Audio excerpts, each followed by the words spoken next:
naffe nawe akyagala okuba nti weebaka nagambye enviri enzirugavu zezikolerera enjeru so kibi nnyo okubanga weebaka obudde buno bwakunoonya ssente pesa mbongo faranga buli omu nga bwaziyita naye leero nziruse ngambye lunaye kangende ate kati tudduke tugende tulabe ekigambo kya culture culture etambula etya abantu basudde ennono zaabwe abantu basudde ebintu bingi naye nga baddukira ku bintu byabeeru baddukira ku bintu byebatamanyi ekikyo kyennyini kyamanyi kyandibuziza ku bajjajjaabe kyandibuziza ku baneiba be ye naawulira nga tekigwanidde naye nadduka nawambagadana kiri ekyebulaya kyatalinako wadde ennono wadde n'akamu so leero twagala kwogera ku kigambo kya culture era kiddemu nga tukiddamu tugende nga tukiyingira munda tegere lwaki abaana baffe bali bwe bati lwaki embeera ekyuka lwaki abantu bagamba naye omuntu bamulekera ettaka n'alitunda n'alitemaatema kubanga yaggwamu ensa talina mutima gwa kwagala culture ye talina mutima gwagala na sikini ye abantu bakoowu naye nga leero tuduse tugenda tugenze Kaseese leero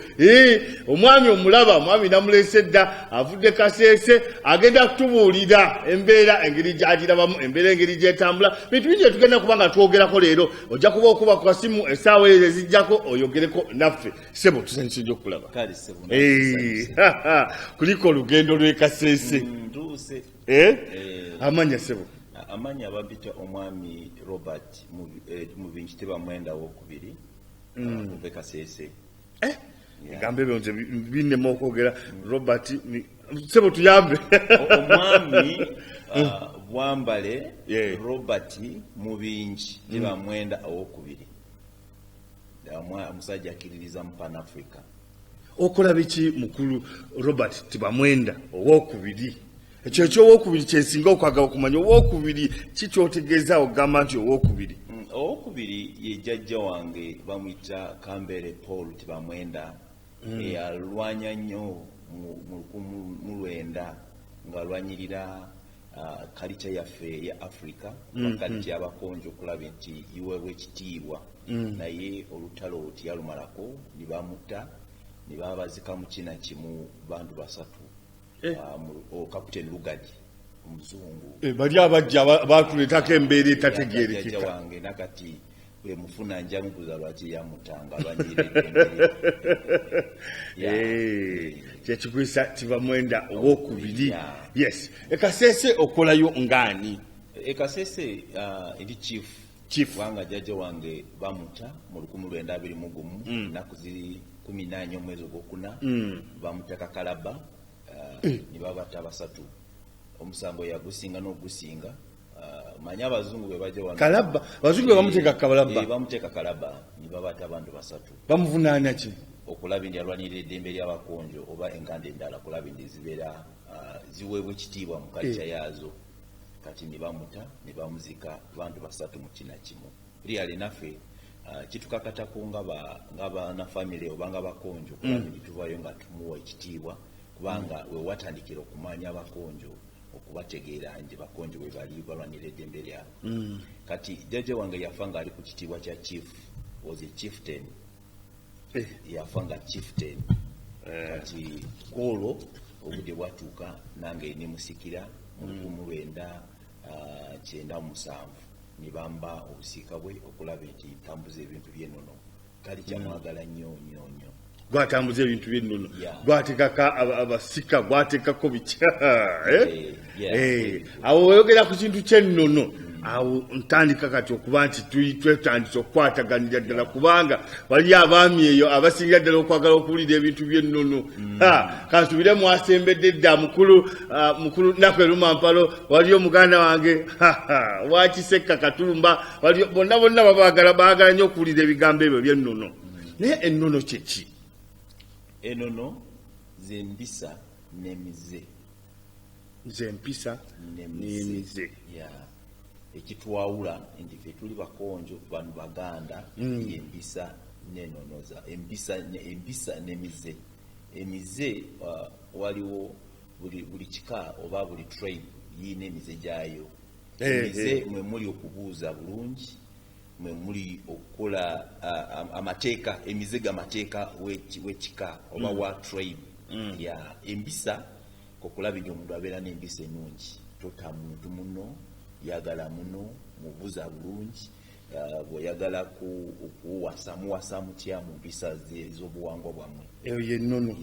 ate ebyobuwangwa nedda bimu bye bimu bifaanagana enjogera y'obuwangwa ne lwaki abantu bawulira ekigambo bya buwangwa baba basuubira nti oyinza okuba oli musezi olina essaba eddene olwaza abantu otta abantu balina endowooza ezo kiki kiva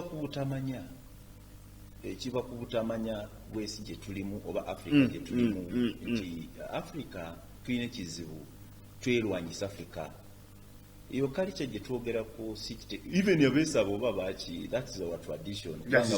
balina mu Bible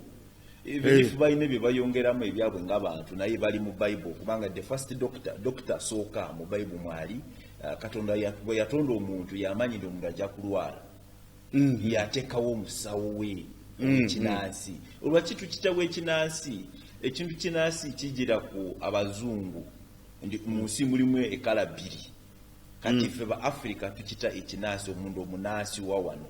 omunansi it means native kati ekintu ekyo nti abasawo tubalina from the beginning of the world Katonda bwe yatonda ensi yateekamu abanansi abo kulaba nti omuntu bw'alwala muwe eddagala we bali naye even if bayongeramu ebyabo ebirala ebyo tutwagala si bikulu naye kikulu ndi tumanyi ndi we bali omuntu asobola nagenda mu ndimiro najjamu ebiti nabikuwa noona kubanga obudokita buno buzze recently naye abantu nga bajjanjabibwa bazinga bejjanja ekinansi ekyo kyo kituufu naye bw'oŋŋamba nti abantu baba bejjanjaba ngeri oli munansi kyate bali tubayita bali abeeri naye abawano tuyita abasawo ab'ekinansi kakati okukwerwanyisa we are fighting ourselves bw'otandika okukuba omusawo w'ekinansi now for instance abajjajjaffe bwe batandika ensi eno omanyi omuntu ekitonde ky'omuntu omuntu Katonda bwe yamutonda yamaze emyaka nga 6 ku nsi kati buli bantu balina culture yaabwe culture kitegeeza okukontrolinga abantu abajjajjaffe bakiteekawo okulaba nti batukontrolinga yesongola kitutambuze budde bungi nga tewali confusion y'amaanyi naye abazungu bwe bajja ne balwanyisa nnyo culture yaffe kubanga ebadde culture y'amaanyi ne bagirwanyisa okulaba nti tusigala nga tetulina culture that's why buli muntu wena ayimirira ebyo byekinasi ebyo bya sitaani bw'omubuuza sitaani aliwa tamanyi ne wali anti kyebasinga okugamba nti embeera eyo gy'ogamba eya culture bw'osigala ennyo mu culture you look to be backward ekyokubiri balabira ddala nga tolioni mukula this is a .com era ng'otugamba culture bya kinnansi .com gye bagamba .com technology gye tulina iva mu buwangwa iva mu culture technology eva mu culture iba oyita mu culture abajjajjaffe bwe batandika entebe gye tuddemu bakikolera wa yave bweru eno niyo yawano naye bw'ogenda ku history yaffe abaana abajjajjaffe batandika ku ntebe ya wansi entebe gye twasookera kutulako simanyi bino mubiyita mutya bagenda mu ndimiro ne bajjako oba simanyi mubiyita mutya mu Luganda I don't know ne bajjamu ebiti enga akatebe ke bakolanga gakanga bwe kalinga kasitulu ketolo now that is the technology yatandika naye today we are sitting ku ntebe ziringa ziti ziba mu ekyo kyennyini ate bo bagamba baleeta embeera eno kati oba wataliwo ekisooka mubula kubanga ekintu entebe esituulu okugitulako yava mu bajjajjaffe kubanga be baorganizingira omuntu asobola kutula ku kintu omuntu omusajja atule bwati omukazi atule bwati ne bakyorganize up to now kitambula tutuse ku mulembe guno kuva mu ekyo kyasooka olugoye waliwo olugoye luno lwe tulina luno olw'olubugo abantu bangi balowooza lwa sitaani no si sitaani wozi tekinologi y'abajjajjaffe kati omulembe gwe tutuseeku ffe kusobola okulukyusa ne muva olugoye nga luno that is technology eyigenda ng'ekyuka naye kubanga ffe twekuba abafrika twekuba nitulemesa culture yaffe nitugikuba olaba omulala mu byobuwangwa ogamba oyo wa sitaani ati muntu n'ayingira wano n'olubugo toduka misinde nze njalwambala because me that's our culture tosobola kijjako bwebuuza mbu tojja tukowa Katonda abajjajjaffe baafaani yakomawo this nobody has come back and you know kati kyensaba abantu tukirize nnyo mu byobuwangwa bwaffe obuwangwa kintu kikulu nnyo mu bulamu bwaffe ng'abantu kubanga lunaku mbulira abantu Katonda tajja kubuzi nduli wa dini ki ekyo tikiriyo balime even if we die all of us Katonda tojja tukayo kubuzi ndoli mu Katoliki oba oli mu Pira oba oli ki no God will ask you uli wa tribe ki ebyo byamanyi owagira technological advancement kati kyensaba abantu tulabe nti culture tugiwe ekitiibwa kubanga culture mwe mulimu gwa Katonda bw'otakkiririza mu culture yo that's why olaba n'ekyakiziremye edda abajjajjaffe nga basoma wende abadini bwe bajja abamissionaries bamu abo kati abajjajjaffe majjajja yafudde recently nga ine emyaka 10 ng'ave waffe Kasese ajja kusomera eno mu bigere but that time abantu nga bawa Katonda ekitiibwa kitugambe nti Africa tutubadde tumanyi Katonda tubadde tumumanyi naye okumukkiririzaamu mu ngeri yaffe oba ibadde yawukana kweri abazungu gye baleeta naye bw'ogitunulira bulungi it is the same naye bano bateekawo engoye za white n'endala ne batubuzabuza naye bw'ogoberera bifaanagana kati today bw'otambula mu nsi yonna at least obala family nyumba 20 osangawo church nyumba 20 osangawo church banya ba Kristo even in Uganda here we have a dini kati ziringa 12 kitufu naye abantu bali mu kwetana people are killing each other nosanga n'abantu benyine abali mu church bikubagana ekyacheno ikubeno ekyacheno ikubeno nyati bagamba bakalicha basinga okutta bannaabo nedda basadaka bakola ki ekyo kusadaka sitikiririzaamu oyo mundu ena sadaka oyo is not a culture oyo byabuguzi yabigula ayagala kulimba abantu omundu ena sadaka omuntu nze ame leader ame chief ame cultural leader mu Bible mu ebiri ndi tusadaka tusadaka ebisolo titusadaka abantu yoba nyina omukolo gonna even if nikola omukolo gwange ninsanga akambe kangenda kozesa nesalamu omusayi gwange nikufuluma oyo sadaka eba yifudde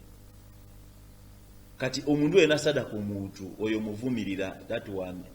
sawa sibya bwango bwaffe kubanga ffe tugoberera Ibrahim eyagamba agala sadaka omwana we nalagenda yagala Katonda n'amulagenda nedda omuntu tebamusadaka basadaka eki basadaka endiga iyo awo gisale ekyo kikulaga kindi buli muntu wena asadaka omuntu oyo government mukwateko n'omukono gw'ekyuma ibakanga buli baje mu bantu otherwise bagenda kweno na culture yaffe onsanyusiza oyogedde nnyo ku Bible ba Ibrahimu omanyani naye bulirayo ekintu ekigamba kuba watera nnyo okwogera ndi bagamba Yesu gyali Yesu yali bayeru no simanyi the devil is black that is Satan buza kati kalicho lida gwamanye ebintu bwebito kubanga Bible like ogimanyi oze kitufu kyeki Yesu gye bali abeeru abo oba bya kutubuzabuza I think njagala kubiriza abana Africa oba abana Uganda kyanguwa nnyo omu Africa kuzala omuzungu naye tikyanguwa nnyo omuzungu kuzala mu Africa Katonda bwe yatonda ensi yatonda omundu omuddugavu yenanyini nsi yonna bonna batuvaamu baana baffe batuvaamu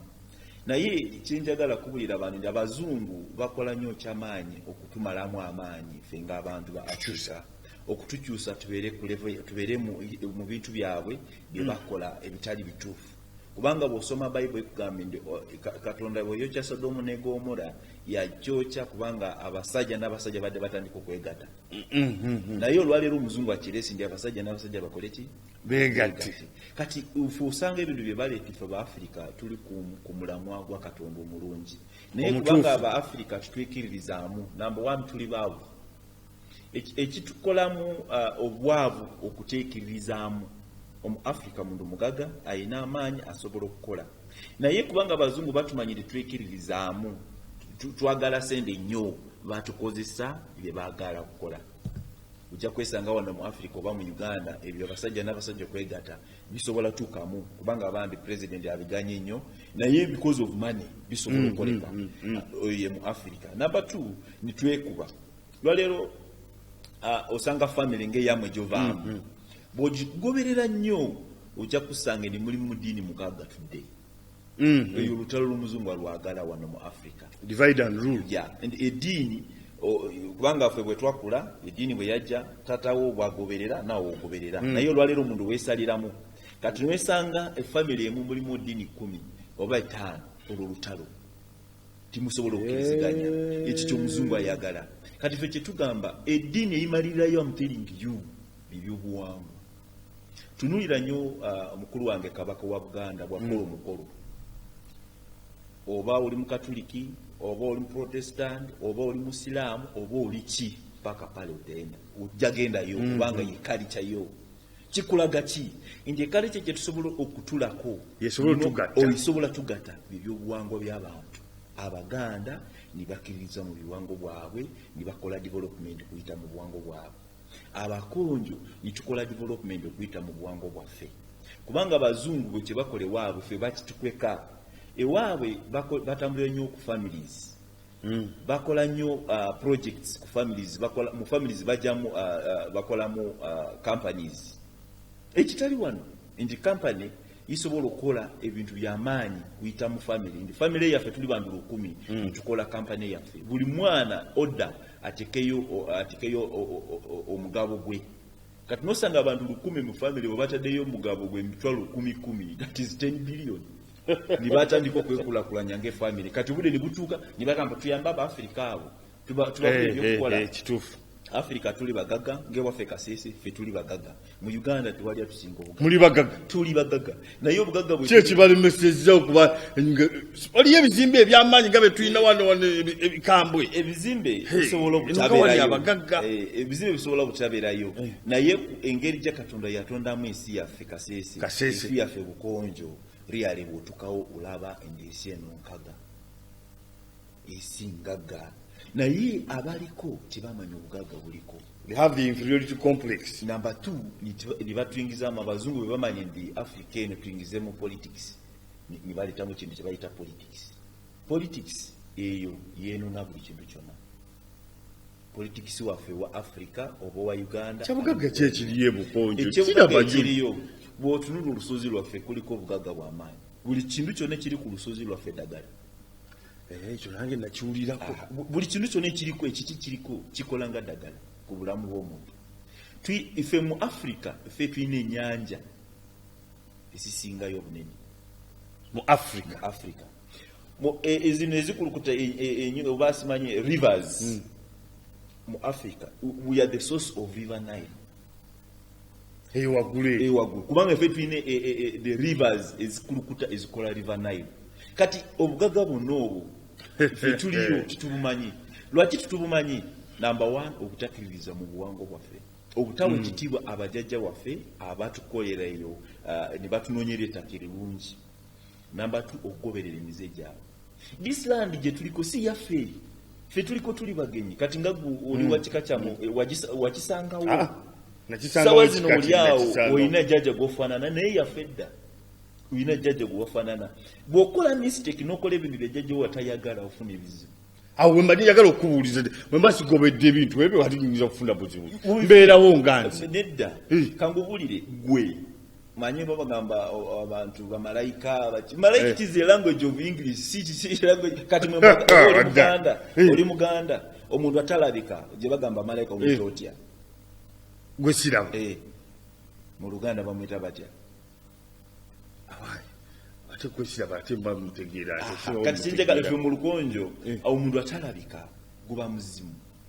ekintu ekiralabika guba muzimu kati omuzimu oyo abazungu ne bagamba that is angel that is malayika olulimi lw'oluzungu lwaabwe si lwaffe wano tumanyi muzimu yes kati ekizibu kyabwe ebigambo byabwe nibagisa ebyaffe kati for instance ekyenjagala kulaga abantu nti tugoberere nnyo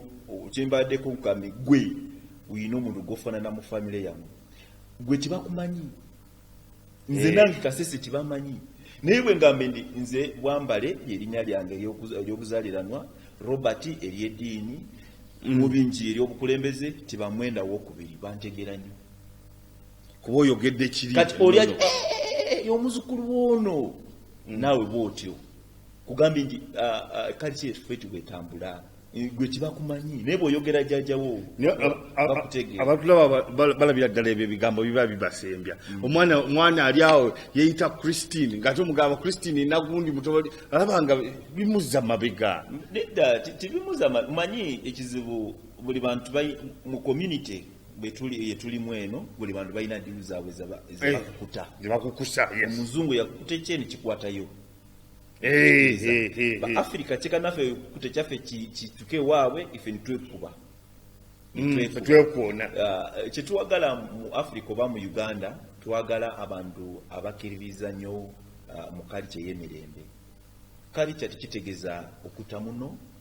kalicha okuza omwana ng'amanyi kalicha kiba kirungi nnyo. Kambuuze mu Uganda abaana atafuna okubatizibwa yaani lwaki boona babatizibwa bani abaata abantu tudde tibabatizibwa era babatizibwa kituufu. Kati sinjagala kulaga kiki okuta kuvira mu bantu obutawa ekitiibwa kalicha yaabwe. Okulaba nti abaana tubakuza nga bategeera kalicha kitegeeza ki. Ono omuntu gose ayina omugaso kugwe nawe olina omugaso kuye. Kati abajjajjafu byonna babitegeera ndi wajja kubawo bizibu. Lwaki ebizibu bijja every time? Katonda bwe yatonda omuntu yabwe yatutonda yatonda omukazi nga maama waffe agenda tuzaala. Abantu baffe bamaama bavudde ku mulamwa. Omuntu bwe bamutonda bamuteekako ebbeere n'ekisolo ne bakiteekako ebbeere. Ekisolo kinywa ebbeere ly'ekisolo kinaakyo. Naye olwaleero omuntu tuvudde ku mata g'omuntu tunywedde amata g'ebisolo. Eyo ye problem gy'olaba nti ensi ekyuse. Abantu kati bisolo. Omuntu kutamu n'eki kyali problem. Eyo bijiramu ki okwerabira ebya Katonda yatutondera n'atulaga bye tusobola okukola. Ne tugenda mu ebyo ebitali bituufu kubanga twagala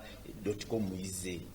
Naye .com muyize igenda tuwabya ne twesanga tufuna problems. Edda abajjajjaffe n'olumbe omuntu okufa nga bazibira omuntu okufa. Omuntu bafa nga eri emyaka jaga mwenga afudde nga muto. Lwaki ndi babadde nnyo batambulira emize n'embisa zaffe mizibu okuguma. Omuntu abadde amanyi nti ntya eki ekijja kumbangaza mu nsi. Naye olwaleero Uganda omuntu omulamu amala emyaka 50. Lwaki? Kuva ku mulamwa n'obutagoberera ekalicha y'abajjajjaffe. Ogedde kalicha nanyiikira naye okkirizibwa mu omanya okusamira. Wali okuwuliddeko omanya Oluganda ebigambo bya Luganda bizibu. Bw'oyogera okusamira kiba kintu kinene nikikulaga kikanga. Mu Luganda kikanga. Kati muwaffe tukita mwerihonga ya okusamira nze nsamira. It is no problem. Okusamira is not bad. Even in church when you go to church okusamira. Yes. Tibikwataganye bitya. Kankubulire when you go to manyife church bogendamu ubogenda kola kyo kusaba. Nagenda kusamira bagenda kola ki? Nako kusaba. Nawo kati byona bimu. Lwaki ubanyika mbuze ekibuzo. Nze nkiriza mu Katonda. Kambuze ekibuzo. Wengenda wa pastor oba wani ngamba njagala omulimu gubuze. Nansabira nifuna omulimu. Nigenda koyego mugamba musawo ekina ngamba njagala omukazi oba njagala omulimu gubuze nifuna omulimu. Byona sibimu. Bifanaga naye the problem iri ndi abasawo bafu bekinansi bekola obukukutu bekweka nnyo. Babeereyo manju. Now if they come open nibabera open wali nibabalabe nibali open bakontrol kubanga wali bagenda ina mukirizamu namukolere byeyagala. Kati buli yekweka kitegeza kyakola kizi kituufu. Kati kitubasaba baveeyo oba bakola ebituufu baveeyo babere open bakole ebintu biri open mu bantu. Tumanya abagenda bebe bani nenga gye bali abakola ebituufu we bali Ochale ku TV jaja wange abantu basatu be bafa. Omu was a trumpeter abada tikesawo ya jaja wange nga kabaka. Owokubiri nga musawo we mu lutalo yakola mafumu nga tigena we gava. Akola mafumu gatya? Yasaba mafumu ni bagafuna okulwanyisa abo abazungu. Omusawo w'ekinansi yagakola yasaba ne gajja jatulaawo n'atandika okukola amafumu ne gabeera mangi okulwanyisa abo. Twawumbula obudde obwo ffe nga tuzaala abaana babiri. Twayimba kayimba kaffe jjajja wange ng'ayina olubugo. Nagamba tusooke tuzale tukaanye. even today in Africa abakonji fe tuzaala nnyo okusinga abalala kubanga fe tulina omuntu alina abaana 15 yabazaala yeka mutata omu omukazi omu 15 omukazi omu kati culture yaffe weeri y'amaanyi weeri jjajja wange ng'akwata olubugo nakuteeka bwoti oba tozaala n'ozaalirawo n'otandika okuzaala ng'amaanyi gakyo pawa ya Katonda w'abantu naye kubanga Baafrika temujjagala ya Katonda w'abantu si Katonda oli gwe tusaba mu kyaki Katonda gye tusaba mu kyaki y'omu n'oyo gye twogerako kugambye eddiini bwe yajja ife endowooza yaffe yakyusa bukyusa endowooza y'okkiririzaamu kubanga ife tubadde tusabira mu nyumba zaffe ez'ebiswa wewatandikira ddiini engoma ife waffe eddiini bwe yatuka waffe mu 1900 oba 4 jjajja wange yajja engoma mu lubiri lwe n'aluwa b'ekyaki kubanga baamugendako ne bamubulira nti twagala kola kyaki n'abagamba bekyaki bye biki ne bamunyonyola nedda twagala abantu bakkirize nnyo mu Katonda Yesu mumumanyi naye mumusaba bubi bamusaba bati nagamba oba mujja kusaba Katonda twali problem kamba we ettaka n'engoma mugende mukube abantu bajje musabe tubadde tumumanyi eddiini yonna gy'olaba wano ifu oba tubadde tumanyi Katonda babadde tebajja kikolawo twali tukyabalwanyisa naye tumanyi ndi bwe bajja na Katonda ne batuyigiriza ende tumukola bwe tuti kitegeeze ndi tubadde tumumanyi kubanga ye yatutonda tegere kati ffe tetusabe nti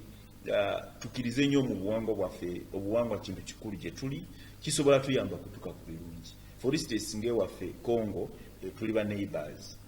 Congo waliwo gold oba toliwo obuwangwa totuka wali gold oba tomanyi okola emikolo ekyetegesibwa okutuka ku gold eyo ofirawo ate gold wemanya ali wano nga tuleta ebyuma nga tujjayo gold ebyuma babalimba balina ebintu bye bakola for instance fe tuli ku lusozi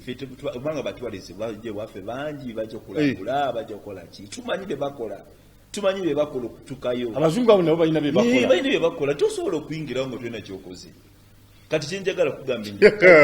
ate kipya nnyo kintu kyamaanyi omuntu waleme okulimba oba oyagala kumanya kintu kyamaanyi ova ku family ogigaanye ugambe kale nze ndi wa family nvudde muno mu family yammwe nze kasigale nzeka ujja kufuna ebizibu gwe wenyini ujja kwereeta n'oyetuka wali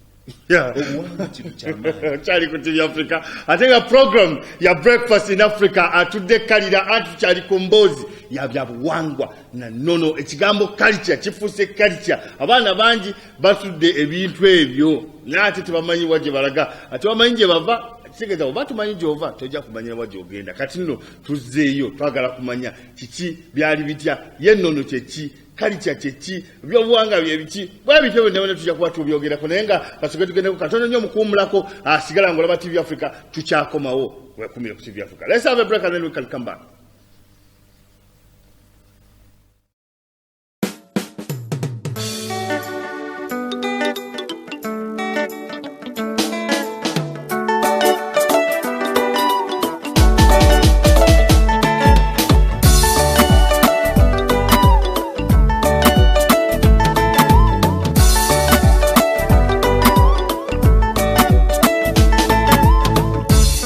Abalume wakere butie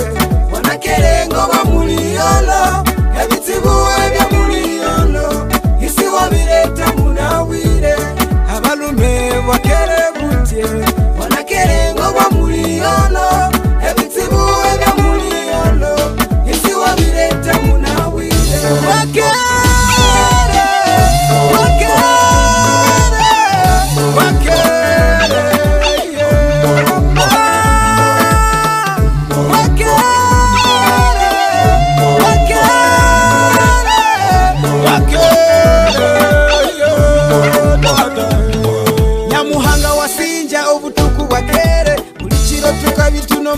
kange aye bulikiro kikecheno byacho mwana wetu ebitibu bya muliyolo si bya munabwire abakonzo bakana kasima makalye nyuma kakabika kalye mbere tulikibye tukayambulyo mu bitibu aliwe tukole na maniye abalume wakere butie wanakere ngoba muliyolo ebitibu ebya muliyolo isi wabireta munawire abalume wakere butie wanakere ngoba muliyolo ebitibu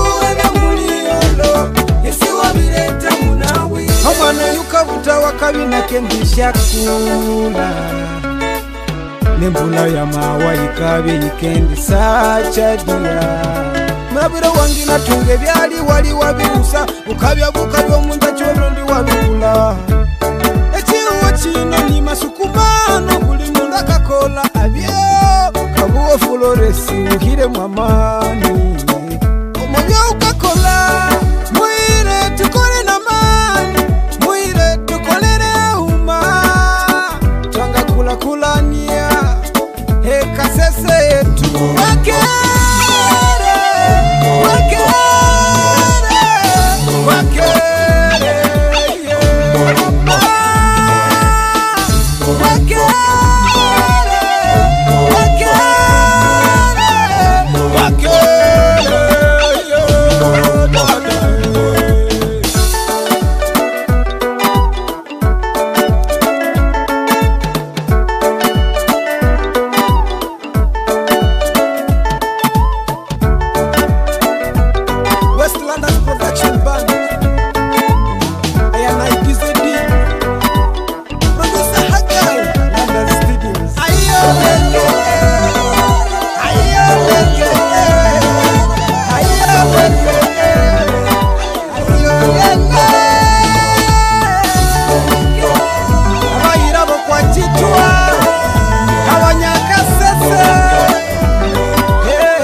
Tuvakasese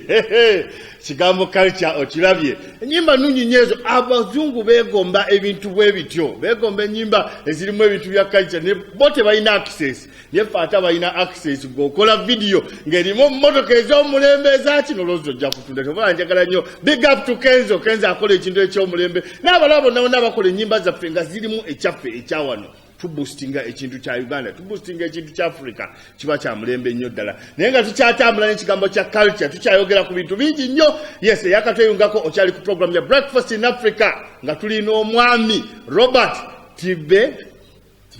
Tibamwenda linyero Tibamwenda the second yes owekasese ebintu by'ennono ebintu by'ebyobuwangwa abikenkuseemu era abimanya agaye munaye ekintu ekisingira ddala otuwabya antu kyetulooza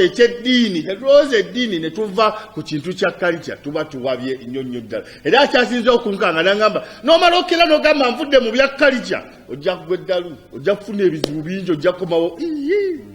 ekyo kyekugamba kituufu nze nalwalako nze nalwala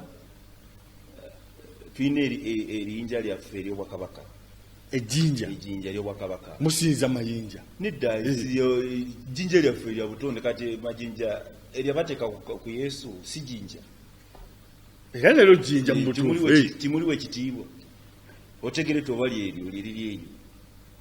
era simanyi bulungi kituufu nnyo kati njagala kulaga kiti nze nalwala abantu ne balowooza nti bya sitaani waliwo ebyobuwangwa byaffe si bya sitaani tukkiriza nti kweri isobola okubuzabuza abantu baffe naye ebyobuwangwa si sitaani ebyobuwangwa si sitaani kimu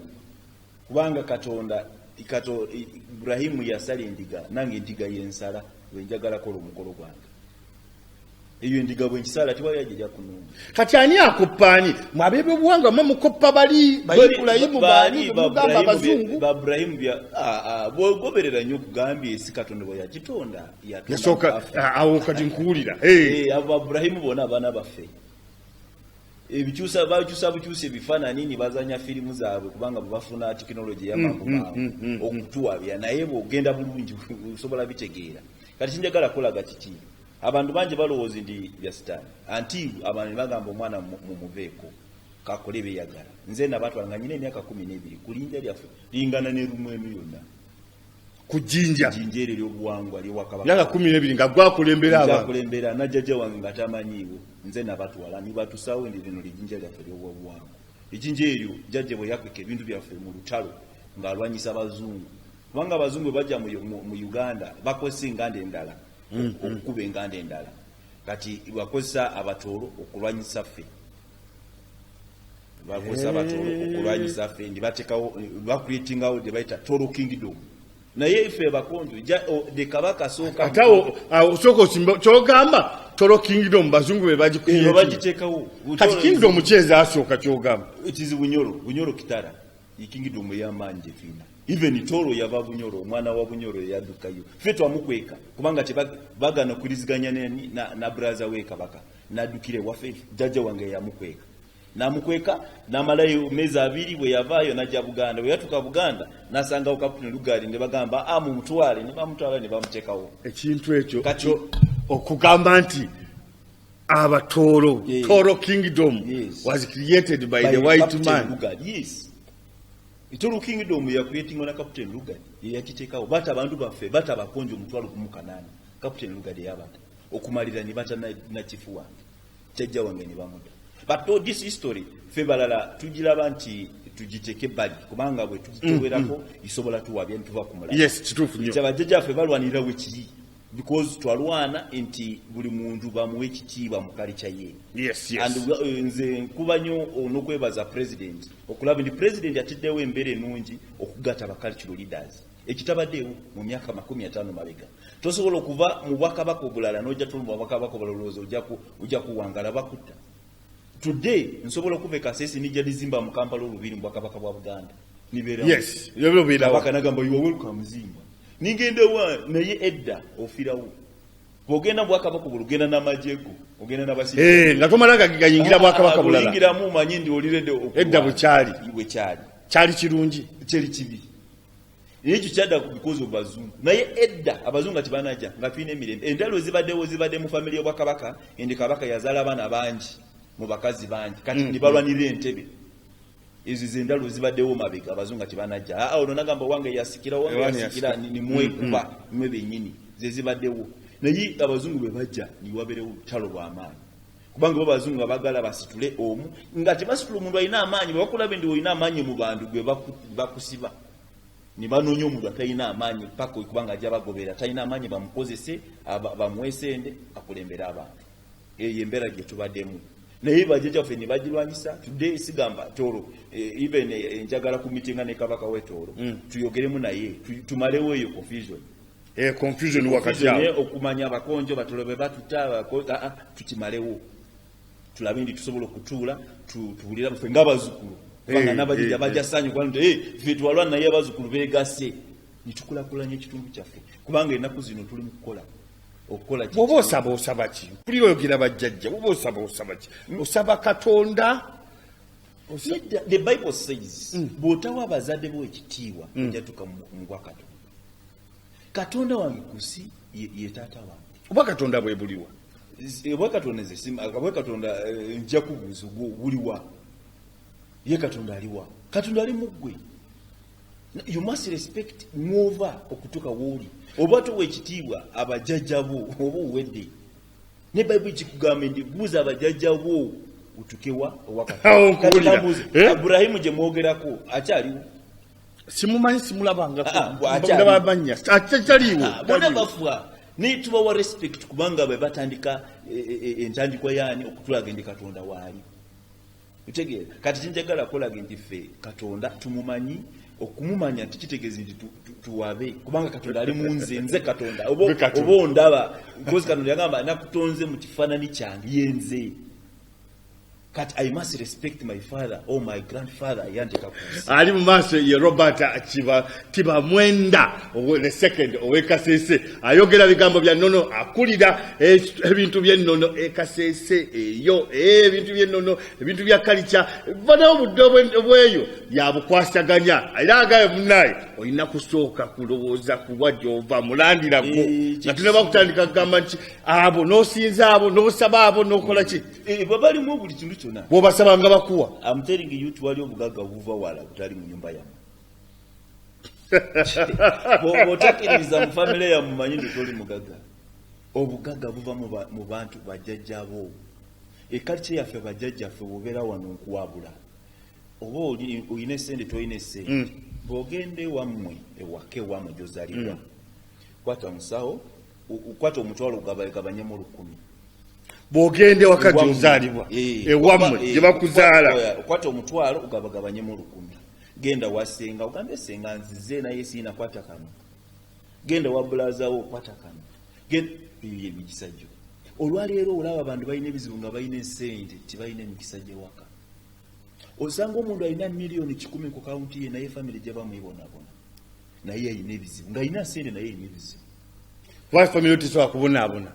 n'obeera ng'oli bulungi. Kati kyenkulaga ndi okuva ku buwangwa kyekyo kubanga kati bw'ova ku buwangwa n'ogaggawala n'olowooza nti tikyali muntu omulala naye famire kugoberera omaze naye famire ekintu kye bayita famire si gwe famire waliwo akantu kakola famire emabega eyo kakugoberera lwaki toyamba abantu bo yosanga omugagga abadde n'ebizimbe munaku 2 afudde ebiweddewo byonna oba babitutte tawadde kitiibwa abantu be bavaamu kati njagala kubiriza abantu baffe edda jjajja wange nga tanafa ng'asala embuzi nga kyali mwana muto embuzi n'agisala owaka n'agigabira abantu naye nsobola okugwawo nga tulinako nekyokulya nigamba jjajja kiki nagamba gabira abantu mwe mulye guno omutwe n'emirenge nogamba embuzi yaffe abadde akulaga ki okwagalana kintu kikulu olwaleero omuntu alina neiba nga gwe wennyini olina neiba wo bw'otula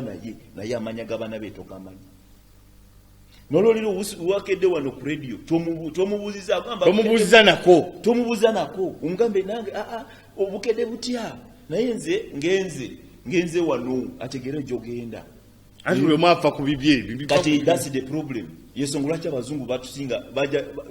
tutwagala kalice yaabwe mbi naye bajja tukulembera kubanga mwe mutadde mu mutima gwammwe nti sente zisinga buli kintu kyonna no sente is nothing ekisinga okusooka kwagalana bwe twikiririzaamu tuli bagaga nnyo naye obutayikirizamu bwaffe yensonga lwaki afunye emitwalo yange 10 tojagala kufa no brother wo for instance oli ku mugaga mu family yammwe tomanyi olunaku olw'okufa tolumanyi n'ogaana okusitula brother wo amanyi byokola kubanga ajja kulabirira abaana oyagala toyagala kufa ajja kusikira toyagala oba afaanana nto ye muganda wo omusayi gwo kati bw'ofa ebintu nibisigala kubanga abadde tamanyi engeri gy'obikolamu nibigwawo bana wagaana omusembeza omuleka mu kyalo. Yes, kyensaba nkubiriza abantu baffe twagalane bwe twagalana nituwa n'ekitiibwa Uganda esinkaga kubanga famire yaffe gyenvaamu yagala sente nekukulakulana yagala 1 billion ng'emaze okutereeza tuli bantu ng'omutwalo gumu ebiliyoni emisobola tukolera nituzimba n'ebizimbe abantu bonna nibafuna emirimu omu bala nibakola kasente oba olina emitwalo 5 miliyoni 50 ku kawunti jjako emiliyoni 10 10 ziteke mu famire yamu ng'akasaako kamwe kayamba abantu bamwe baveeyo Uganda osalise n'oziteke mu kasaako ka famire anti kyenkugamba ekintu kye balabira ku famire kiki kokukola edda ng'oli musajja even if obadde wina essente bakutunulira ku ki okukolako oli motya oyina ente oyina embuzi nibagamba yoyo musajja naye olwaleero tuli mu kusomesa omanye abazungu babalimba Uganda oba mu Africa mu mulungu osanga alina PhD oyo musajja omuntu alina PhD PhD gyayina naye tasobola okukola ekibiriiti eyo PhD eki tasobola okugata ndikangole kibiriti naka earphone kano kali mu simu tasobola kakola ina PhD naye bazungu omwana wa P7 omwana yakola pool table was P4 abadi wa P4 na drawing a pool gitegeza tugizanya naye itegeza ki yakugambye nti ekisigadde byonna bimaze byonna esi yonna gimaze ekisigadde is Africa yesonga lwaki black bw'okikuba wali niyita kuba black neeva munda white neekomawo waggulu kati gwe ne bakwita Africa isigaddeyo okugikuba kati ye diru gye baliko kati bw'ogizanya pool table ogwomanyi weezanya bw'ozanyisa mu nsi zaabwe bw'ozanyisa black n'okuba white bakusiba tegeera bakusiba kubanga bamanyi the last ekimalirayo it is Africa gitwagala tulina okumaliriza confusion yonna irimu muno kati olaba mu byobufuzi mu byaki bona babirimu bazungu okutuwabira kati kyenjagala kubiriza abantu baffe Uganda tukyagala bakulembeze we bali Uganda omuntu wonna mu byobukulembeze manya bicho yo ayenona budde bwe kubanga obukulembeze from LC1 to president wali mwagala kyekirala today what we need is to teach our people how to work now today omunono zaffe today mu family manyi Katonda yatonda esi eno n'akiteekateeka bulungi n'abajijja ffe ne bamukwatirako ne baorganizinga bulungi family ekintu kye bayita family bwa bugagga kwa Katonda yalabe nti abantu bonna bwe beegatta ne babeera mu family yaabwe ne bakolera mu family yaabwe osobola okubeera bagagga byonna tubisambudde tuli eri mulimu eri today in Uganda kirimu kyamaanyi it is politics katudduke tugende kusaleko katono tubere nga tulaba a pick of the day ate tubere nga tukoma wati omanyi wano TV Africa tulaga ebintu bingi naye nga tuba tutambulira ku mulama gwaffe abaddugavu nyumirwa nnyo okulaba nti nkutumira nnyo gwe yaganye okuba nti ozigula omubiri abawala nti abawala b'ennaku balwanisa sikini n'agirwanisa n'agamba njagala myukemu mbatumira nnyo mwena abali eyo naye nga katugende tufune pick of the day tubere nga tukoma okyali ku TV Africa tovaawo.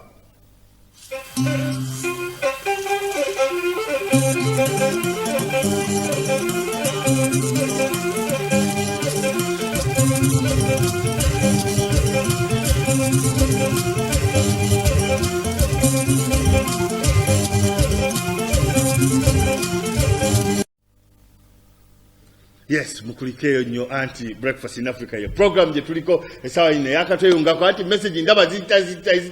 zijja nyingi nnyo naye njazikwatako. Yes, let's have a phone number so that they can call us and talk about babuze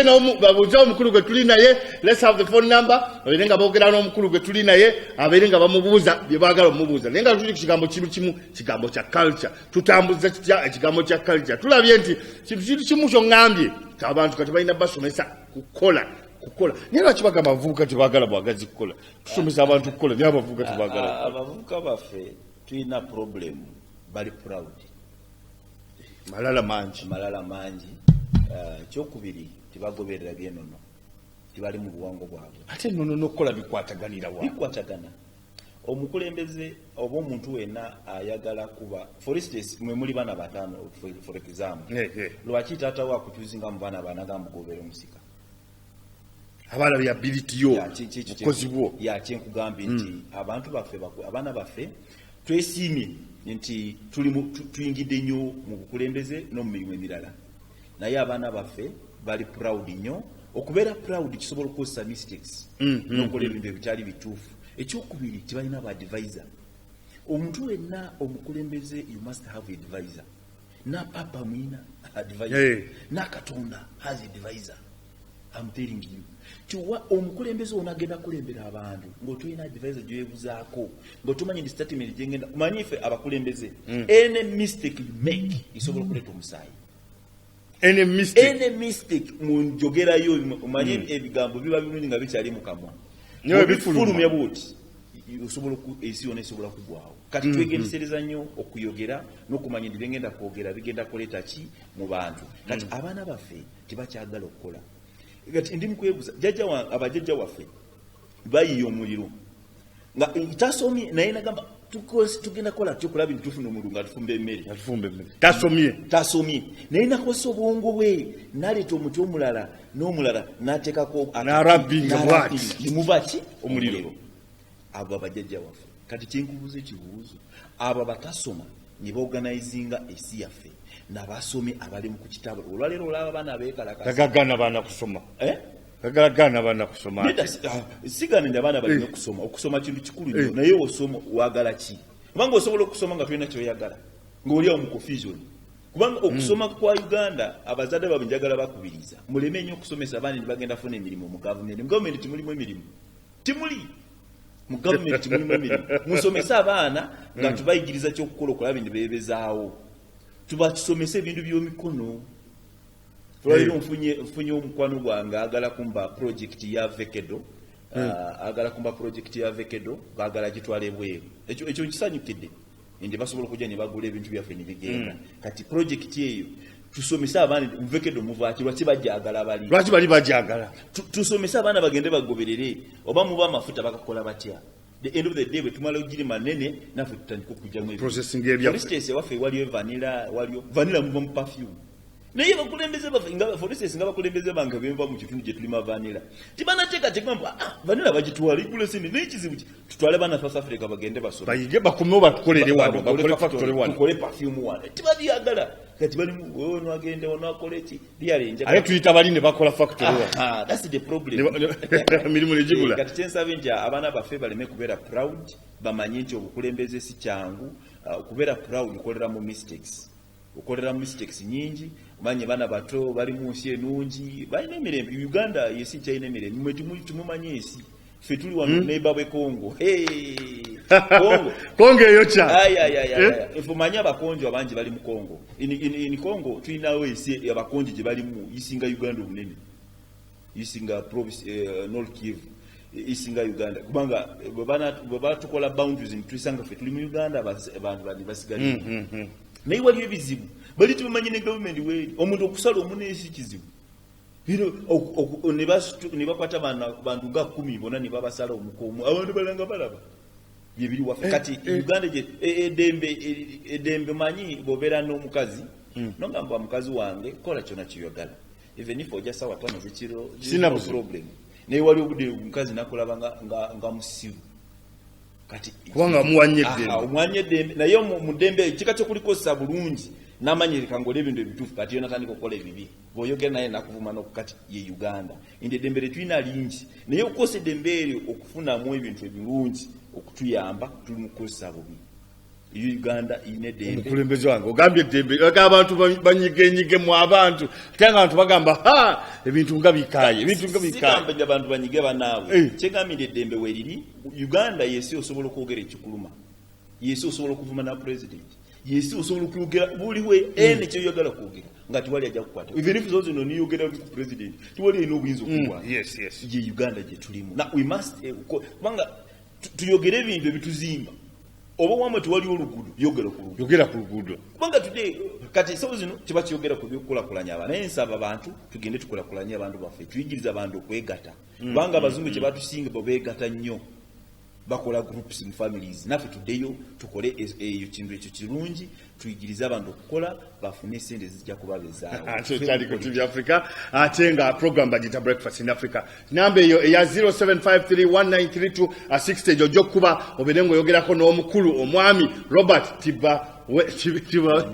Tibamwenda yes Tibamwenda the second oberengo yogerana mukulu avakasese yes ebintu bingi nnyo byazayogera nkimanyi obadde obiwuliza nojja kunkubira ku simu ya 0753193260 obere ngoyogera nange naye nga tukyatambula tukyagenda mu maaso katuke tufune court of the day ate tubeere nga tweyongerayo nga tukwajja n'ebintu ebikwatagana ne culture n'ebintu ebikwatagana n'ennono n'ebintu ebikwatagana kugwe nange ekintu ekyo kikulu nnyo okwogera n'otegeera kikyoli because we believe in TV Africa you have the right to know. So here we're trying to make you know who you are. Gwe ani oyinza kola otya okutuuka okuva ku kino odde ku kino kiche weerabira buli weerabira gye wava munaye gy'ogenda tolabayo kkubo. Yes, let's have the quote of the day, then we can come back.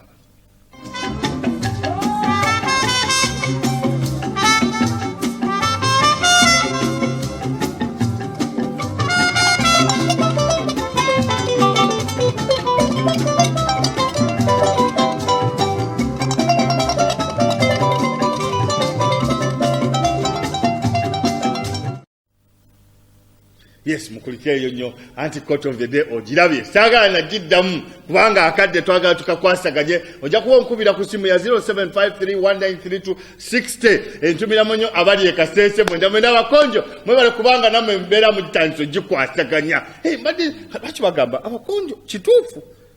kwakati gwate oli muwanvu abakonjo buli omuze mbadde manyenda kulaba omusajja mumpi kiki abakonjo bawanvu kiki abakonjo tuli basajja bawanvu. What? Manyi the problem fe twinayo the pygmies. Wamma bakonfuziga kintu. Yakola history babamusanyusa.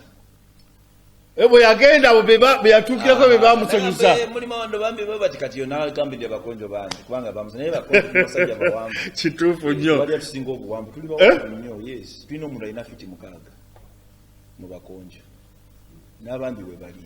Mbadde sikimanyi nze nganze naye nga tukyatambula tukyayogera ku bintu bingi nnyo essaawa y'eleero njagala nkubuuza ekibuuzo muli bantu bya nnono byabaabuwangwa bya kabaka n'ebirala bwe bityo wandisembye abantu ekigabo ekityo okuyingira mu politics kisinziira omuntu w'ebyobuwangwa you are not supposed okuyingira mu politics naye abayingizaamu ab'obuwangwa mu politics babazungu bebakola ekibi nnyo okuyingiza ab'eculture mu politics nga balina ebigendererwa byabwe kubanga basanga Uganda ng'ensi nga iri ranged bulungi nga yina abakulembeze kubanga mu 1961 bwe bakola research ne basanga nti bannayuganda buli muntu bakiririza mu buwango bwabwe naye tusobola abaleeta ntukola ACM. This why our cultural leaders we batulani bakiriziganya ndi kabaka wa Buganda aberedde president wa Uganda kyaba muteseganya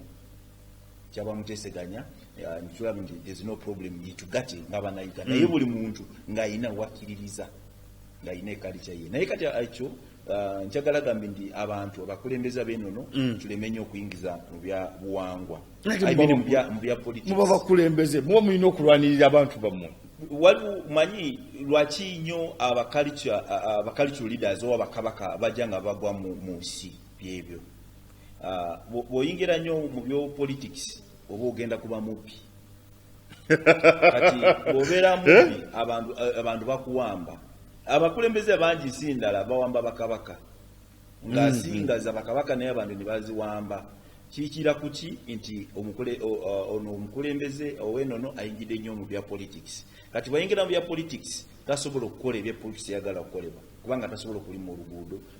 kati ebyo bantu ne banyiga basolooza sente zaabwe gwe tokola bye bayagala kati ne bagamba oyo tumuwambe n'osanga ne bakoze kati nkubiriza abakalitulo bannange ebya politics tubiveeko n'abapolitician batuveeko kubanga bwe batwenoona nabo babayingiramu nnyo polisi olwaleero osanga abo bacultural leaders abagendawo manyi abantu bangi tebanamanye ne tuli independent. Uganda is an independent country. At independent country akyalowooza nti tuli mu ndema y'abazungu oyo simanyi oba lyatya kiki ekikola independent kiki ekisooka okuwa buli muntu kitiibwa mu buwangwa bwe kati bonagambe nti tuli independent ng'olinyirira eddembe ly'abalala oba tuli mu Uganda ng'okyali muzungu kati ebika bye tulina mu Uganda buli kika kiri supposed okubeera ne culture yakyo engeri gye kikiririzaamu naye musobola okuteesa nakyo ne mukolera mu bwakabaka bumu naye nabo nga balina akalice yaabwe engeri gye bakola gye bakikola kati bwe nkubiriza kati ng'ewaffe Kasese mutusabire kubanga kirungi nnyo okukyogerako ndi Kasese tuwabye titukyali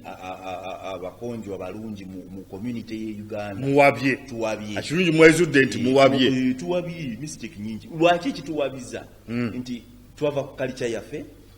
nituyingirira politics Uganda nga tina bera Uganda ffe twagala kola state endala mu Uganda kati ekintu ekyo mwagala kola omukolo mu bukolo gwa munnamu kati ekintu ekyo nikireta abantu baffe kufa bangi kati eyakola ekyo kintu nawamba ebintu byonna culture ne state nabikwasaganya wamu kati nivamu omusayi gwolabi isonga lwaki isonga lwaki olaba abapolitician bange ab'e Kasese baagala ekintu ekyo kubanga mwe bagobera mwebafunyira abakobisinga abantu muno nagala ekitasoboka kikisoboka tesobola gatta bintu bibiri ebyo kisoboka n'ekyokubi tosobola okukola state endala ekisoboka tikirinawo ekyo oba osobola kisobola ida mu myaka gy'enkaaga naye bayagala kuyiwa musaayi oba omuntu wena ayagala kye bayita state tumanyi ndi wagala kuleeta abantu b'okufa kati tuvayo okugamba neda naffe nibagala tufe naye njagala kubiriza abakulembeze baffe b'Ekasese n'abantu baffe b'Ekasese tuwe ekitiibwa kalica yaffe tuwe ekitiibwa abajjajjaffe kubanga abajjajja yekkubo etuufu ekyatutuusa ku kimu kye twagala kubanga balina engeri gye balengingamu ensi yaffe iri bulungi naye obulungi bwayo ffe tugenda gyenoona ensonga lwaki kugambye nti tusomeseza abaana olwaleero abasomye be babbi kati kambuzi corruption gyoyogerako omuntu atasomye nganzi sisobola kubba mbeki siri mu office juzi nalaba banga kimwaka 2 giwedde nalaba omukulembeze eyo ebusoga bwe bayitanga bamuwa ogufo ogusava yesumanyi gye byakoma singa naye bakuyita olunaku lumu ne bagamba naye mu gavumenti wagakuwa ogufo bwe guti oyinza kugana guli bwa politics gusikusobola kubanga bya politics bisobola nkugambye mu Uganda bakulembeze we bali aba political ife tuli kubanga kangubulire omwana wona avudde mu kika ngatakiriza mu byeno n'ekyache tasobola kisoma bulungi n'okusoma umanyi okusoma kuliko amagezi abiri amagezi g'okusoma gabusoma gabazungu n'amagezi gati kubuwangwa bw'osoma nga tolina g'obuwangwa osigala nga oli awo nga tolina kyokkola amagezi g'obuwangwa gamazaali amagezi gamazaali g'ekikulu kati amagezi ago tugateekako amaanyi ffe nga by'obuwangwa labe nti tubasabira amagezi gabeere magezi naye olwaleero emmere gye tulya omanye abajjajjaffe edda amagezi gaabwe bagajja mu mmere ennungi omuntu alya bulungi naye olwaleero tulya ebintu by'osanze byonna olya naye tomanyi olya obulwadde tomanyi kikyolya kati kyenjagala kugambye nti abantu tudde ku nono enono kintu kikulu akugambye ndi enono ya sitaani oyo muveeko tamanyisi wegenda yes ajo Kyalaba TV Africa program Breakfast in Africa nagaye njaga kukwatayo essimu zokka ziba bbiri zokka essimu ndyoke mbeere nga mungamba munnaye weewaawo saagala nnyo okubeera nga nkwata masimu mangi nnyo masimu abiri tubeere nga tukigala 0753193260 naye kasooke tutuuke mu katono nnyo tulabe kuki ku sente amanyi bobera ne sente nga tomayo bagenda zikyusa mbere ezo kutabukako ogozo olina sente ate nga toyina katulabe sente za Uganda wanazo zeyongeddeko waggulu oba dola esse oba shiringi oba paundi bwekityo tubeere nga tutambulirawo ate tubeere nga tukomawo. Let's look at the forex rates and then we can come back.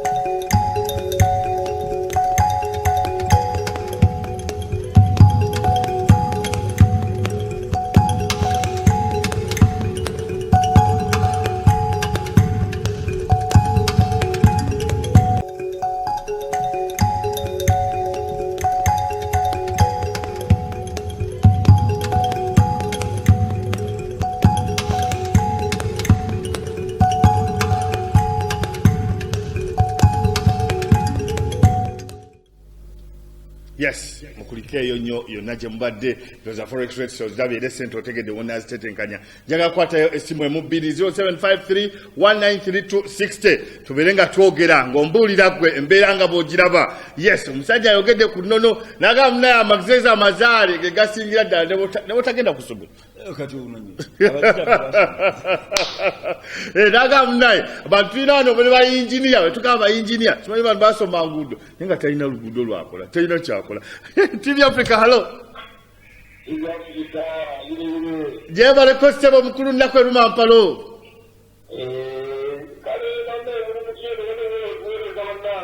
Yes sebo tuli wano mukulu w'Ekasese no. Hey. Hey. Yes sebo.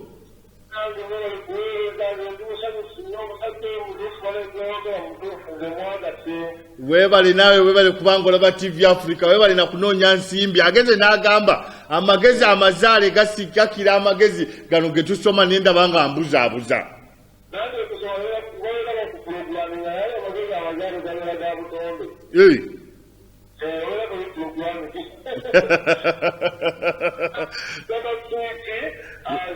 Ashe agaye baba watu program hizi sigatu watu tudda mmegezi gari aga masome nenga oli ku TV Africa program Breakfast in Africa ojja kuba otukubira ku simu 0753193260 tuberenga twogerezganya. Yes, mukulu omwami Robert Tibamwenda the second nkubuze ekibuzo, what is your take on GMOs? GMOs is taken genetically modified organisms. Tulabe mmere baleta wane mmere ne bagamunaye takate tikyali jimu ate nga abantu tuli banje tukyali namba eri eyali ey'olubatu gye twaberanga mmere neberanga nyingi bino bibanga bingi kiki lwaki batuleeta mu GMO kitu batugenda mu manyi ekizibu kye tulina kitugoberera the history. Ekisinga koleta ebintu byonna abantu tuli ku tuwe emere yaffe y'olwaleero we tuli naye tutugoberera engeri gye tusobola bifuna. Uganda tujja nga tuyongera every time. Obunene bw'abantu kintu kikulu abantu kubeera bunene kubanga bubeera bugaga. Naye bwe muteetekateeka musobola funa problem eziringa ze tuli ku kati. Abantu umanyi nabaddeyo waffe mu lusozi nagenze mu lusozi nasanzeyo families osanga family kuliko abantu 10 bwembuza mama mukola mutya nagamba nyina abaana 8 naye nze ndi manzeka kati emere wevaayo abaana bonna nibakola ki nibagenda jirya kati nosanga emere gyalimira emezi 3 bagiridde omwezi gumu. Kati kyetusaba nti government itekemu amaanyi manyi government betakwata naffe ba cultural leaders ejafunamu bano politicians tibalina abantu oba mu mulina okukwatagana kati ffe twasookawo ffe bakulu baabwe government batusanga awe mufunire obuzibu anti kyenjagala nti mu bakulu ba government ekyenjagala kugamba government yasangawo leadership y'aba cultural leaders nga yinengeri kyekolamu ebintu byayo. That's why you see kabaka bakola omukolo buli muntu wena agendayo, all parties, all churches. Nange bwenkola bonna bavaayo kikulaga ki in the formation eyo iba formation ku government okumanya nti abantu bano katubanoonye tyogeremu nabo kubanga government yitwayize nnyo okukolangana n'abakulembeza bannaabwe sende bali abubbi babavubi naye ffe ba cultural leaders sisobola okubasendeza abantu bange kubanga kikitibwa kyange kyenyina kati kyensabe ndi government ikwatagane naffe ku project zino ez'okuyamba abantu by'okulima kubanga nze nsobola okukola omukolo nze benifu enguba yibuze waffe nsobola okugamba abantu bajja wange ne bagamba enguba yibuze taata tukole tutya ngamba kale muleete kansabe Katonda ekimalira njala okuwulira n'osaba busabi ngamba Katonda abantu bali kubanga ffe abakalituda tuli bambasada ba Katonda titubala ife tuli bambasada ba Katonda. Omwami Robert Tibamwenda jagala tubeere ng'oli ku TV Breakfast in Africa ku program onkakase nti osobola okusaba enkuba n'etonnya. Ekyo nkukakasa si kinako obuzibu genda obuze bange nze bwe ngamba nkola omukolo nakati bakaaba jangu taate omusana w'okukola even if I was having a meeting in Kampala banyamba abantu bali ngamba mugende Katonda jaba wenguba bwe ngende bagamba ikude emere tufunyeeyo ebyo tusaba ffe tuli bambasada bwenkaaba nnyo Katonda ampuliriza nnyo amanyire abantu bali bubi naye namba information ngamba genda obulira abantu bo kino nakyo ne baleme kukikola kati ffe tulina emize emirungi tusobola okwigiriza abantu bino by'okutemagana. For instance, there is no seminar in Uganda. Tulina seminars ekigatta abayisi kyekiriwa ekigatta abayisi mu Uganda kiriwa tekiriwo government neteekawo ndi mukole groups ezo za manya FDC DP UPC yibe ekkubo olyokuteekateeka bakulembeze byonna kibabimanyi ndi yekkubo yokuteekateeka bali mu ntalo endala kika kyokwese tulinga ne bamanyi ndi tukole ki kati kyetuwagala ffe nga wange Kasese ndesendese okugatta abavubuka naawe okubayigiriza ennono n'empisa omuntu wena omukulembeze abamumbisa amperingi bw'osoma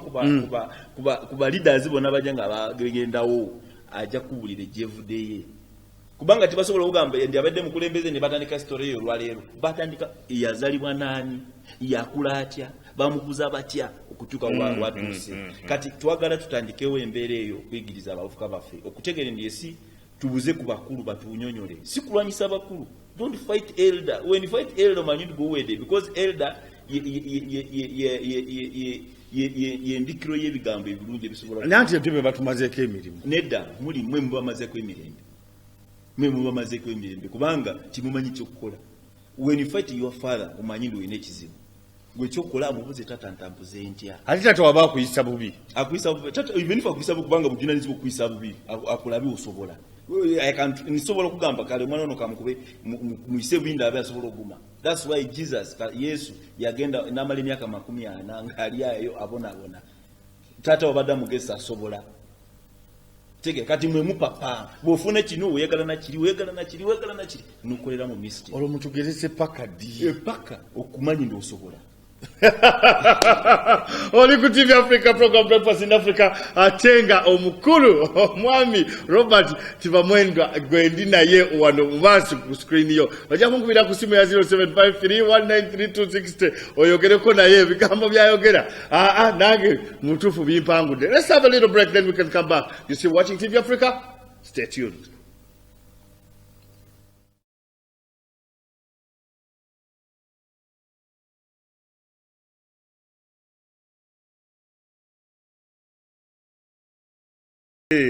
Tombuza nti ate badde bayimba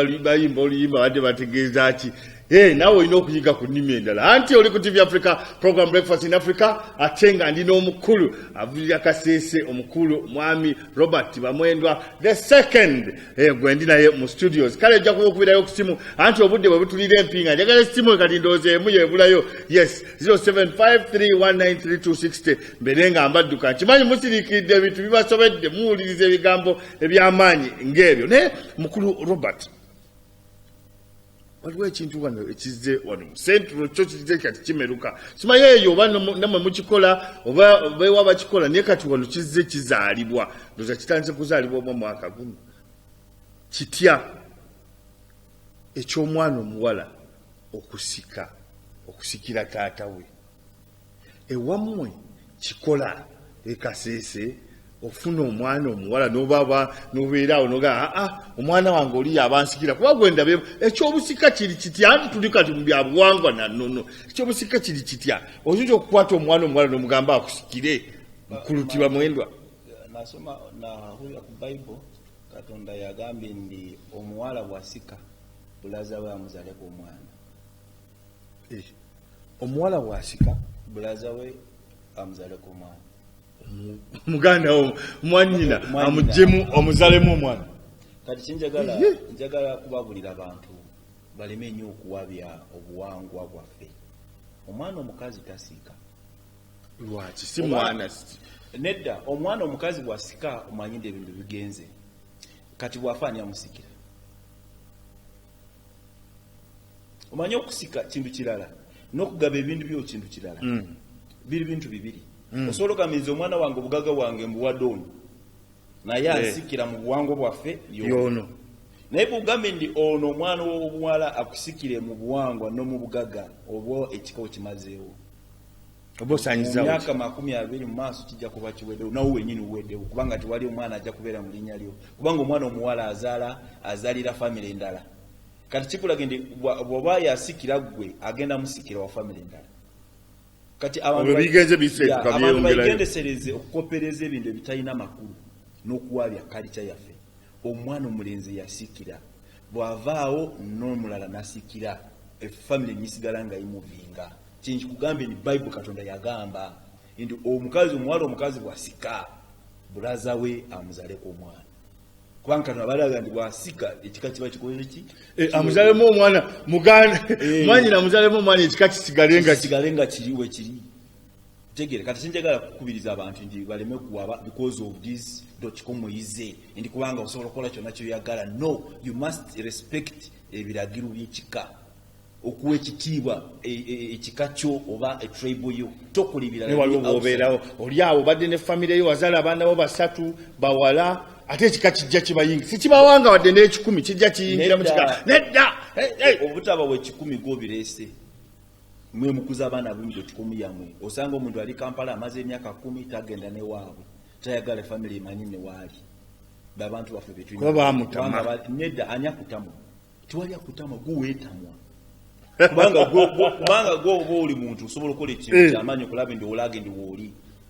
kati kinjagala kubiriza abantu baleme nnyo okuwabira mu bintu bya .com n'okukola ebintu ebitalina amakulu osanga abantu baffe basomye nnyo bwe bali mu kuwaba ensi yaffe n'okugiteeka mu .com zaabwe zitalina amakulu. We must respect our cultures. Oba oli mu Nyankole oba oli mu ki, you respect your culture. Kubanga respecting a culture bw'omusingi gw'ogenda kulekawo n'ekika ky'okusigala nga wekiri. Kati bw'otowa respect culture kitegeeza nti ekika kyo kiweddewo. Mu maaso bajja kubuuza n'egyogenda ofudde bajja kubuuza lwaki wamalawo ekika kyo. Mukulu Robert tuwe akatalekeka tuwe ebigambo ebisembayo anti obudde kasita butusalako tuba tetukyeyongerayo naye ng'emboozi ebadde ekyanyumira kubanze ekintu kya kalica awo wenkuguka awo wenjagalira ddala kuba nange ndaba mu butuufu otategerewa gye twava gye tugenda waliyo enzikiza njereere. Yes tuwe obugambo obusembayo osibule n'abantu bannayuganda ekisooka njagala kubasaba nti obugagga obusingayo wano mu Uganda y'emirembe okulaba nti tuli mu mirembe tewali olutalo oluyingidde ati emirembe eyo tugiwe ekitiibwa tukoleremu ebintu ebitugasa ng'abantu. Ekyokubiri njagala kubiriza abantu bannayuganda nti tukirize mu bumu ffenna tuli bannayuganda tuli musayi gumu tukirize mu bumu okulaba nti tukwatagana n'okumanyagana ebizibu bye tulina tubimalewo nga tukolera mu bumu obwo. Ekyokusatu development okulaba nti tukola nnyo n'okuyigiriza abaana baffe bato omwana aleme kumala P7 nga talina engoma omwana aleke kumala senior tunga olwaleero omwana amala na university nga talina meeting ye tatawe okumugondola engeri gyasobola okukolamu. Njagala basaba tukole nnyo okulaba nti tufuna obusente obuyingira mu sawo yaffe. Tiwali n'omu ajja kukolera gwe wenyini ojja kwekolera tulana nabo mukozese ettaka lye muyina muleme kuligabagabanyamu mulikozese okujjamu ebigaga obusobola babezaawo. Okumalirira muwe ekitiibwa ekkalica yaffe. Ekalica y'abazungu yankakate yazebuzi nga tulina ekalica yaffe tutambuza ensonga n'olwaleero ensonga lwaki bakuyita Muganda bakuyita Munyankole bakuyita Mukika bampita Mukonzo because ekalica y'abajjajja waffe etali abazungu eyaffe yesaba nti tutambulireko okulakulanya ensi yaffe. Mwebali nnyo mwebalire ddala. Totumiddeko bakyala mukyala ngaramukayo abantu betube Kasese musibe n'embolero y'omukama nga nenenyu kandi tukindikulakulanya ekisooka kyettu. Mbadde nsaba ne gavumenti okulaba nti nkwatirako okulaba nti tukola. N'ekyokubiri security yange eri bubi ekyo obunaku mbulira gavumenti naye olwaleero yulidde security yange amini danger anytime osobola okulaba mu Robert afudde naye even if nfa nga njogedde ne gavumenti kubanga gavumenti ino obuyinza okutukuma n'ebintu byaffe nange ndi muna Uganda nange bankuume okulaba nti mbeera bulungi kubanga abantu bange banyiinamu omugaso kubanga Bayibuli egamba omukulembeze mukweke bulungi omukulembeze bwafa mufuna problem kubanga okufuna omulala omukulembeze sikyangu